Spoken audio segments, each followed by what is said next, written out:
Coba bayangin seorang miliarder bilang ke Anda, tenang aja, semua tagihanmu aku yang bayar. Lega banget kan rasanya? Sekarang, bayangin jaminan itu datangnya langsung dari sang pencipta semesta. Perhatikan analogi keren ini. Bayangin Anda berdiri nempel banget sama sebuah lukisan mahakarya. Jaraknya cuma 1 senti. Yang kelihatan apa? Cuma gumpalan cat hitam yang jelek. Kesimpulan Anda saat itu, wah, lukisan ini gagal total. Tapi, coba kita mundur beberapa langkah. Coba pikir, kebahagiaan yang bergantung sama hal-hal di luar diri kita, kayak nunggu pujian atau dapat bonus, pasti rapuh banget. Pertanyaan ini saya yakin sering banget muncul di kepala kita kan? Tagihan numpuk, kerjaan bikin stres, belum lagi masalah pribadi yang kayaknya antre. Rasanya tuh kayak lari di treadmill, nggak kemana-mana. Jadi, gimana caranya kita bisa merasa bahagia di tengah semua itu? Sebelum kita lanjut, penting banget nih kita samakan persepsi. Kita di sini nggak ngomongin soal rasa senang yang cetek dan sebentar hilang. Bukan. Kita mau gali sesuatu yang jauh lebih dalam.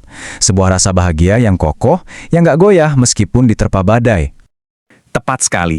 Coba pikir, kebahagiaan yang bergantung sama hal-hal di luar diri kita, kayak nunggu pujian atau dapat bonus, pasti rapuh banget. Nah, yang mau kita bangun di sini adalah kebahagiaan yang akarnya kuat, kayak pohon raksasa. Fondasinya itu logika dan spiritual yang gak akan bisa goyah. Oke, sekarang kita masuk ke dagingnya nih. Gimana kalau saya bilang, bahagia sejati itu sebetulnya bukan emosi yang datang dan pergi sesukanya, tapi sebuah kesimpulan logis yang bisa kita raih dengan sadar. Yuk, kita buktikan bareng-bareng. Betul banget, kita akan pakai 4 lensa berpikir yang super ampuh. Anggap aja ini kacamata baru yang bakal mengubah total cara kita memandang setiap tantangan. Inilah alat kita untuk membangun logika kebahagiaan yang tak terkalahkan itu. Yuk kita mulai dengan lensa yang pertama.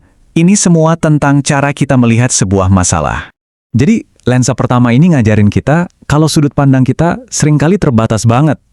Apa yang hari ini rasanya kayak bencana, misalnya, aduh kehilangan pekerjaan, siapa tahu justru itu adalah pintu gerbang ke karir impian kita yang selama ini belum kelihatan.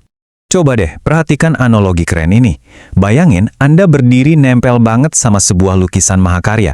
Jaraknya cuma 1 senti. Yang kelihatan apa? Cuma gumpalan cat hitam yang jelek. Kesimpulan Anda saat itu, wah, lukisan ini gagal total. Tapi, coba kita mundur beberapa langkah. Tiba-tiba, gumpalan hitam yang tadi kelihatan jelek, ternyata adalah bayangan yang justru memberi kedalaman dan keindahan pada seluruh lukisan. Nah, masalah kita seringkali kayak gitu. Itu adalah bayangan yang penting untuk menciptakan mahakarya dalam hidup kita. Sekarang, lensa kedua. Gimana rasanya kalau Anda bisa punya ketenangan batin yang absolut, bahkan di tengah kekacauan? Nah, inilah kekuatan dari keyakinan pada sebuah jaminan ilahi, semacam asuransi jiwa tingkat dewa. Lihat deh perbandingan ini. Coba bayangin seorang miliarder bilang ke Anda, tenang aja, semua tagihanmu aku yang bayar. Lega banget kan rasanya? Sekarang, bayangin jaminan itu datangnya langsung dari sang pencipta semesta. Kebahagiaan sejati itu muncul saat keyakinan kita pada janjinya jauh lebih besar daripada rasa cemas kita lihat isi rekening. Lensa ketiga ini logikanya sederhana banget. Jika sang pencipta itu maha sempurna, maka semua ciptaannya, semua kejadian darinya, pasti punya tujuan yang baik. Nggak ada yang namanya kebetulan atau sia-sia, termasuk masalah yang lagi kita hadapin sekarang. Coba kita dalami salah satu namanya Al-Latif, yang maha lembut. Artinya apa? Bahkan di dalam kesulitan yang paling perih sekalipun, ada kelembutan yang tersembunyi. Kayak nutrisi penting yang kita butuhkan untuk tumbuh, meskipun rasanya pahit. Nah, ini diperkuat lagi oleh namanya yang lain, Al-Hakim, yang maha bijaksana.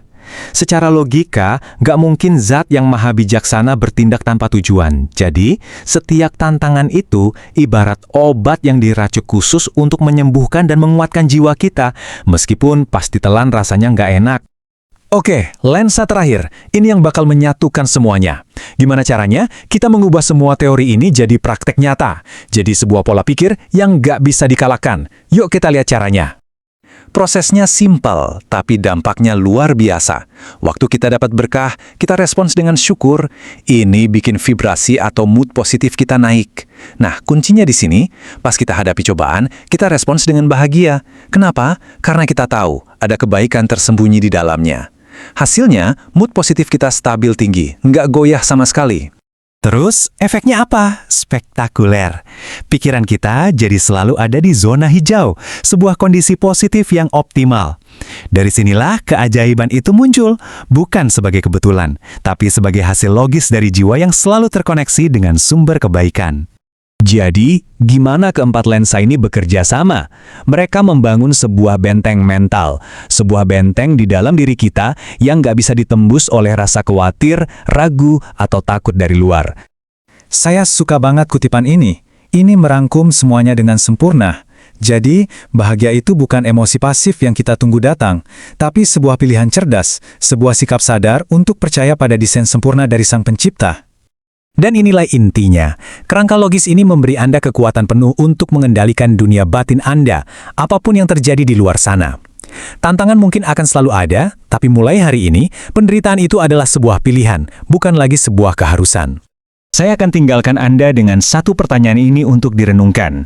Kalau bahagia adalah sikap yang paling cerdas dan paling logis, kenapa kita masih sering sekali memilih untuk menderita? Pilihannya ada di tangan Anda.